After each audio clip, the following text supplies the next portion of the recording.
best part of a minute away from post time, or under a minute now, but Un De Sceaux looks as though he might just maybe get it his own way on the front end. So for the big race on day one, it's the BoyleSports Champion Chase. Here's Jerry. Is raised, they're off. Straight to the front, last year's second Un De Sceaux and Patrick Mullins, with the circuit in front of them in the BoyleSports Champion Chase. Over 2 miles and 11 fences, it's Un De Sceaux leading to the first fence at Douvan, who's racing between Min and Douvan on the outside, being followed towards the opening fence by Ordinary World, and then Dr. Phoenix, the blue cap of the Game Changer, then the grey Ballycasey, and towards the rear of the field, jumping the first fence, the red blinkered Tell Us More. All safely over the first as they turn to number 2, and striding on 3 lengths in front is Un De Sceaux and Patrick Mullins, followed by Douvan and Paul Townend on the outside of Douvan and Jack Kennedy. Green cap of David Mullins on board Min, 4th on the inside, and then comes the Game Changer and Mark Enright. Behind these is Dr. Phoenix and Mark Walsh as they make the downhill run to fences 3 and 4, the first of which is the ditch. Un De Sceaux the leader by a couple of lengths. On the inside is Min. Alongside is Douvan, then another couple of lengths back to Douvan with Dr. Phoenix. Next is the Game Changer. And behind the Game Changer is Ordinary World, and then Ballycasey, and finally Tell Us More. Fence number 3 coming up, the first of 2 ditches. And it's Un De Sceaux the leader, followed by stable companions, Douvan on the outside of Min. Behind these in 4th is Douvan, with Ordinary World on the inside as they reach the 4th. Next is the Game Changer with Dr. Phoenix between horses. A bit of a break then to Ballycasey and Tell Us More, the final pair. So they turn to make their way down the back straight to the first of 3 fences. They've 7 more left to jump, and they're coming up to the halfway point, and the leader is Un De Sceaux by 3 to 4 lengths. With in second place, going down the back straight, Douvan. Min is 3rd. Then Douvan as they face up now to the first of 3 fences down the back straight, number 5. And it's Un De Sceaux the leader, followed by Douvan on the outside of Min. After these comes the Game Changer with Dr. Phoenix. Douvan has just lost a place or 2 ahead of Ordinary World, and then Ballycasey and Tell Us More over the middle fence across from the stands. They've got 5 left to jump now, and it's Un De Sceaux still the leader, followed in second place by Douvan, who's about 4 or 5 lengths adrift.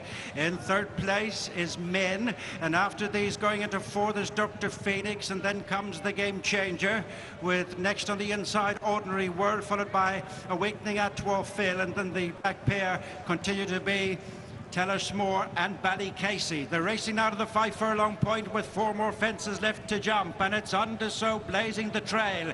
A good 5 lengths in front of Douvan second. Douvan in turn is 3 in front of Min.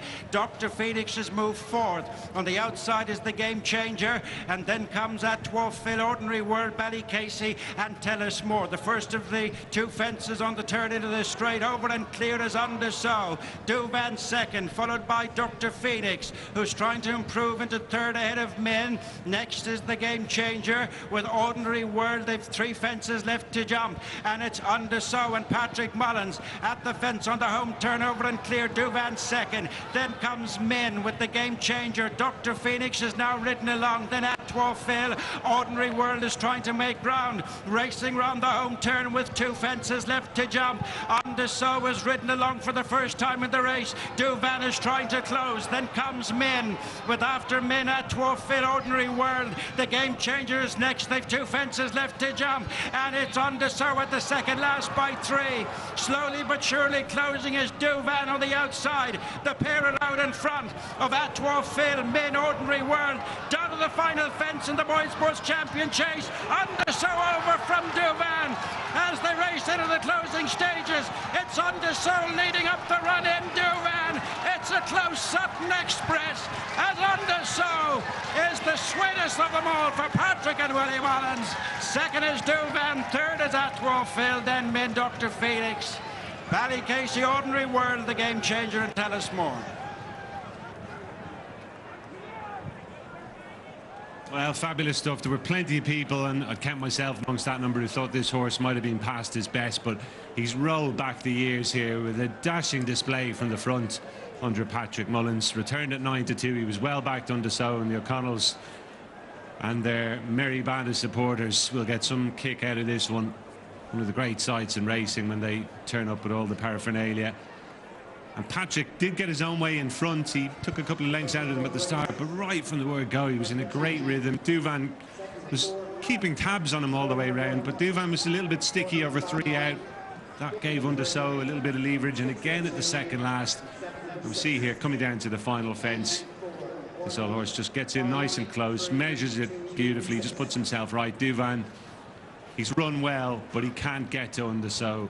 He's a clear second best. But Un De Sceaux gallops away all the way to the line and wins it by about 4 lengths. And what a moment for Patrick Mullins as well, riding this horse for the first time. And that will be one of the greatest thrills I'd imagine he's ever had on horseback. Douvan running a good race in second, albeit without the brilliance and the swagger that we associate with him in his pomp. Let's hope he can come back next season, maybe restored fully to his best.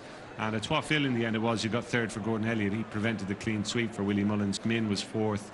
I think Dr. Phoenix was fifth. Dr. Phoenix, of course, the horse who many felt would have beaten Un De Sceaux when he fell 2 out at Ferryhouse last time. We'll never know what would have happened that day, but we know all too well what's happened here. Un De Sceaux is a brilliant winner of the BoyleSports Champion Chase.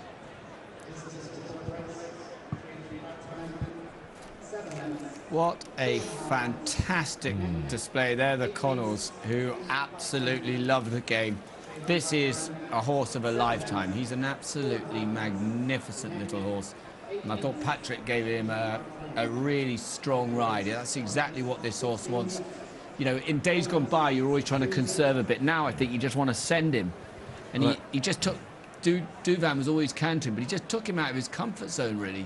Well, I think when Patrick gave him a kick in the belly and let him stride on 4 out, he put 6 lengths between himself and the others, and suddenly you were thinking, they've given this horse a little bit too much rope here, because... Well, do you know what? I don't think they could go with him. No, but that's exactly it. They didn't go into much rope. They couldn't... Yeah, well, you know, they tried, I think, but look at this. I know, but Paul is praying that he comes back, because he knows he hasn't got that much left underneath him with Douvan.